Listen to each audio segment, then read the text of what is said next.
नमस्कार। आज आम शरीर अंग प्रत्यंग विषय जानिबा। फास्ट नख लेखाई देखा पाचे जहाँ को नेल बोली कही था।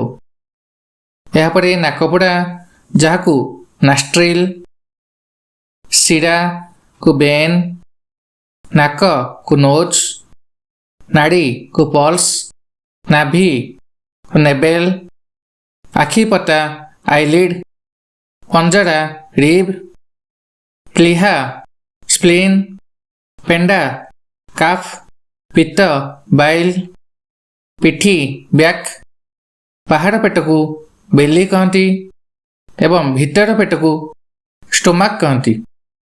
पेट को एब्डोमेन, आखि डोरा को आईबल, मांसपेशी की मसल, पाद को फुट, फुसफुस को लंग, आखिपतार केश को आईलैश, केश को हेयर, बाहु को आर्म, भग बेजिना, भ्रूण को एम्ब्रोय, भूलता को आईब्रो, मझी अंगुठी मिडिल फिंगर, दांत मांस गम, निश माउस्टेच, जोनी बेजिना, स्नायु नर्व, मेरुदंड को बैकबोन, लोमकूप को पोर, ललाट फोरहेड, लाड़ सालिभा, लिंग को पेनिस, रक्त को ब्लड,